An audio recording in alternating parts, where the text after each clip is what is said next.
सचिन दिलीप को जब मिलने आता है और उसे वो वीडियो दिखाता है तभी दिलीप को कुछ भी नहीं लगता।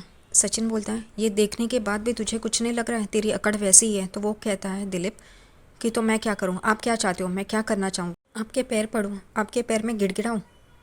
यहाँ पे सचिन कहता है, तेरी अकड़ अभी भी नहीं गई, तूने इतना सब कुछ कांड किया है उसके बाद भी ये तेरे तेवर है। दिलीप शांत होता है। तभी सचिन उससे बोलता है कि तुझे पता है तेरी आई को जब ये पता चलेगा तो उसे क्या लगेगा। मैं उसे बताने गया था लेकिन उसकी आंखों में देख के मैं चुप बैठ गया।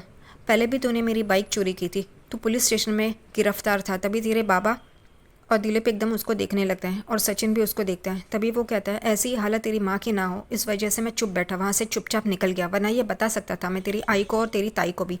और तू क्या, तेरी ताई, हम लोग जब गांव गए थे तब सब लोग उसे पूछ रहे थे तेरी इच्छा क्या है, तो वो क्या बोली मालूम है, मेरा भाई और मेरी बहन यानी कि दिलीप और जूही तरक्की करते हुए मैं देखना चाहती हूँ। वो तुम्हारे लिए इतना सब कुछ कह रही है, इतना सब कुछ कर रही है, और तुम क्या कर रहे हो, वो चिट्टी के साथ काम करके उन दोनों को तकलीफ़ दे रहे हो। तो वो कहता है, आपको इतनी तकलीफ़ क्यों है, आप क्यों इतना बोल रहे हो, आपको क्या है। सचिन कहता है, तूने चोरी किया है उसका तुझे कुछ भी नहीं लग रहा है, अगर मैं ये पुलिस में दिखा दूँ तो वो कहता है, दिखा दो, आपको किसी ने रोका है, जाइए ना, जाइए। यहाँ पे सचिन कहता है, तू पागल हो गया है क्या, अगर तू पुलिस स्टेशन में गया तो तेरी माँ और बहन पे क्या गुजरेगी तुझे नहीं पता। तो वो कहता है दिलीप कि चिट्टी है ना, वो मुझे ज़मानत पे बाहर निकालेगा, आप चिंता मत करो, आप जाइए यहाँ से। सचिन कहता है, वो चिट्टी के साथ मत काम कर, वो सही इंसान नहीं है। यहाँ पे दिलीप को गुस्सा आता है और दिलीप कहता है, क्यों, वो सही इंसान क्यों नहीं है। जब मैं आपके घर में आया था, आपकी माँ ने, आपके भाई ने और आपकी वहीनी ने मेरी इंसल्ट की थी, मुझे चोर कहा था, तब तब सब कुछ चला। उन्होंने मेरा कॉलर पकड़ा, मुझे थप्पड़ मारा, वो सब चलता है, उसी का बदला था ये चोरी। यहाँ पे सचिन अपने सर पे हाथ मारता है और कहता है, तू क्या बात कर रहा है दिलीप, कोई तुझे खूनी बुलाएगा तो तू क्या चाकू लेके सबका खून करते बैठेगा क्या। यहाँ पे दिलीप कहता है, मुझे कुछ भी पता नहीं है, जो मेरे साथ हुआ है उसका ही बदला लिया है मैंने। यहाँ पे सचिन कहता है, तू गलत है, तू ऐसा मत कर, तू तरक्की कर, इन सब बातों को छोड़ दें। तभी दिलीप कहता है, नहीं, आप क्या है, आप क्या तरक्की करो, सिर्फ ड्राइवर ही तो हो, कितने पैसे कमाते हो, 500 हज़ार बस, क्या करोगे। आपने एक मंगलसूत्र ताई को लेके दिया है लेकिन वो भी कितना कितना हल्का है, और बाकी के जेवर वो कब दोगे, 20 साल बाद। यहाँ पे सचिन कहता है, 20 साल बाद दूँ या 100 साल बाद दूँ, मैं ईमानदारी से कमाता हूँ और ईमानदारी की ही उसे गहने ला के दूँगा।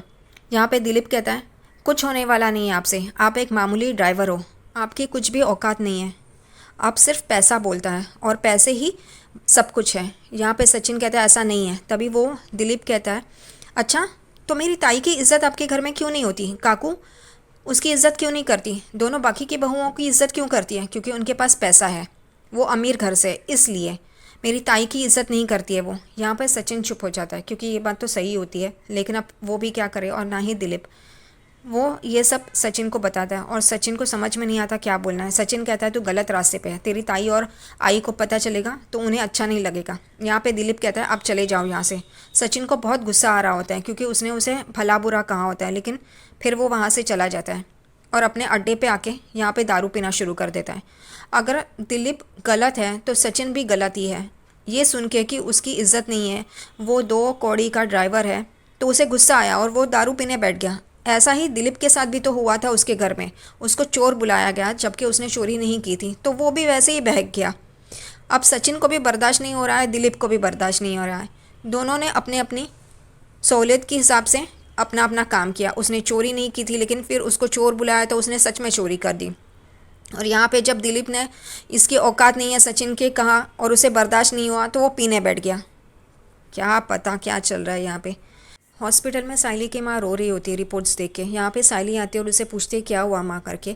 तो वो कहती है, जो नहीं होना चाहिए था वही हुआ, उसकी हड्डी टूटी है और ऑपरेशन करना पड़ेगा। यहाँ पे साइली कहती है, क्या, और वो रिपोर्ट्स देखना चालू कर देती है। तो वो कहती है, अब इतने पैसे कहाँ से लाए, 30,000 रुपये भरने हैं। यहाँ पे साइली की माँ कहती है, मेरे पास 15,000 तो है क्योंकि वो घर मालिक को देने थे, वो है, और कुछ ऐसे ही बचे हैं। यहाँ पे साइली कहती है, मेरे पास 3,000 है। तो साइली की माँ कहती है, यानी कि 18,000 हो गए, लेकिन बाकी के पैसे कहाँ से आएंगे। साइली कहती है, मैं सचिन को कॉल करती हूँ करके। यहाँ पे वो सचिन को कॉल कर रही होती है और सचिन ये कॉल देखता है और वो कॉल उठाता नहीं है उसका। तभी अनीश आ जाता है वहाँ पे और बोलता है कि कॉल किसका है, उठा ना भाऊ। तो वो कहता है सचिन जाने ना, साइली का है, छोड़। तभी अनीश कहता है अरे तो कुछ इमरजेंसी होगी, अर्जेंट होगा कुछ, उठाओ भाऊ। तो वो कहता है जाने दे, वो पिच पिच पिच पिच चालू कर देगी, भाई को मिलने नहीं गया, ये नहीं वो नहीं करके। यहाँ पे साइली की माँ कहती है जावाई बापू ने फ़ोन उठाया, तो वो कहती है नहीं, शायद वो ड्राइविंग कर रहा होगा इसलिए फ़ोन नहीं उठाया, मैं बाद में करती हूँ करके। यहाँ पे वो लोग सोचते हैं अब पैसे कहाँ से लाए करके। तो साइली कहती है काका ने मुझे कल पूछा था, उनसे लूँ क्या। तभी साइली की माँ कहती है नहीं, उनसे मत लेना, वरना रेणुका जी बहुत ही परेशान हो जाएंगे और हमें खरी खोटी सुनाएंगे। तभी वो दोनों ये सोचते हैं कि उनके जो पहचान वाले होते हैं उनसे मांगे करके, और वो दोनों फ़ोन करना शुरू कर देते हैं पैसों के लिए। यहाँ पे चिट्टी और बाड़ू यानी कि दिलीप फ़ोन पे बात कर रहे होते हैं। दिलीप उसको चिट्टी को बता देता है कि हमने जो चोरी की थी उसका वीडियो जीजू के पास है।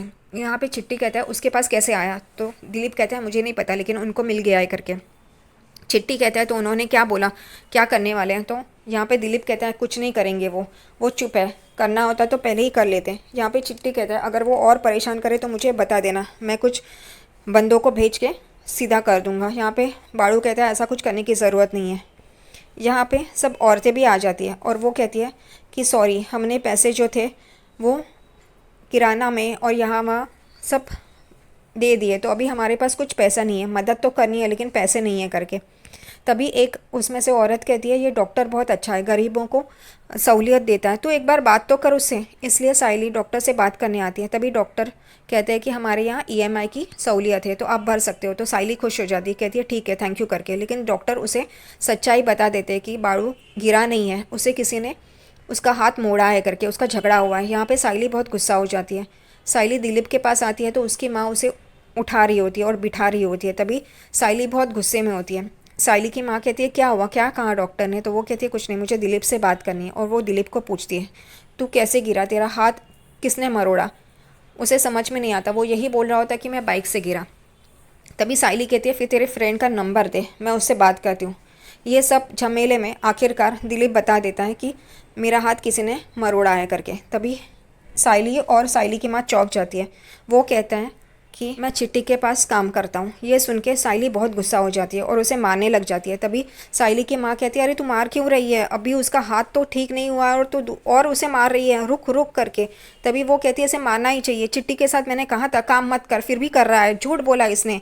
तो दिलीप कहता है मैंने झूठ नहीं बोला, मैं डेटा एंट्री का ही काम करता हूँ और वो भी चिट्टी के पास। और वो चिट्टी अब सुधर गया है, वो सिर्फ किसी को पैसे देता है तो वसूली के लिए मैं कभी कभार उसके साथ जाता हूँ और तभी ये मारा मारी हुई है। तो वो कहती है किसके पास गया था तू वसूलने के लिए। तो वो कहता है वो जीजू के दोस्त है ना अनीश भाऊ, उनके यहाँ पे। तो साइली की माँ कहती है तो अनीश ने मारा तुझे, तेरा हाथ उसने मरोड़ा। तो वो कहता है नहीं। तो ये लोग चौंकते हैं और बोलते किसने किया फिर। तो वो कहता है जीजू ने। और साइली की माँ एकदम चौंक जाते हैं कि सचिन ने ये किया है करके साइली कहती है। और साइली की माँ जावाई बापू ऐसा कैसे करेंगे, वो ऐसा नहीं कर सकते। यहाँ पे वो कहता है आई शपथ, उन्होंने ही मेरा हाथ मरोड़ा है करके, शायद पिए थे इस वजह से उन्होंने मेरा हाथ तोड़ा। यहाँ पे साइली की माँ साइली को कहती है तूने तो कहा था जावाई बापू सुधर गए, उन्होंने ऐसा किया, मैं तो ये सोच भी नहीं सकती कि जावाई बापू ऐसा कुछ कर सकते हैं। और वो एकदम से रोने लग जाती है। दूसरी तरफ यहाँ पे सचिन सो के उठने के बाद भी शराब पी रहा होता है। उतने में अनिया आता है और कहता है तू सो के उठा है भाऊ और फिर से शुरू हो गया, तू शराब पी रहा है। वो कहता है कि मेरे दिमाग से वो बाड़ू की बात नहीं जा रही है, वो दिलीप माकर तोंडिया की बात नहीं जा रही है, मैं नहीं भूल पा रहा है वो मुझे क्या क्या बोला था करके। यहाँ पे अनया पूछता है क्या बोला उसने, तू इतना क्यों परेशान है। तभी वो दिलीप ने जो भी उसे बोला होता है कि उसकी औकात नहीं है, एक टैक्सी ड्राइवर है मामूली सा, वो क्या गहने खरीदेगा, ये वो सब वो अनया को बता देता है। और कहता है जी तो कर रहा था उसका दूसरा हाथ भी तोड़ दूँ, लेकिन चला आया मैं गुस्से में, अब अगर मैं पिएगा नहीं तो मेरा गुस्सा इतना बढ़ जाएगा कि मैं उसका खून कर दूंगा। यहाँ पे अनया उसे शांत कर रहा होता है और कहता है कि तूने शराब पीने से कुछ होने वाला है क्या, कुछ भी नहीं होगा, और ऐसे में तू पैसे क्या कमाएगा, कैसे कमाएगा, ये गलत है, तू ऐसे मत कर करके। यहाँ पे साइली और उसकी माँ दोनों ही परेशान होते हैं ये सोच के कि सचिन ने ऐसा किया, सचिन ने दिलीप का हाथ मरोड़ा। तभी वो साइली याद करती है सचिन ने उसे बोला होता है कि तेरा भाई किसी के साथ आवारागर्दी कर रहा होगा, झगड़ा कर रहा होगा और इसी बीच ये सब हुआ होगा, वो ये सोचती है। और यहाँ पे साइली की माँ कहती है अगर किसी और ने किया था तो मैं उसको उसके घर से बाहर निकाल के पूछती, लेकिन ये किया है जावाई बापू ने। मैंने तो उनको अपना बेटा माना था और उन्होंने ये किया बाड़ू के साथ, उसका हाथ तोड़ दिया। मुझे ये उम्मीद नहीं थी उनसे। और वो बहुत ही रो रही होती है और परेशान होती है। साइली को भी समझ में नहीं आता क्या करना है।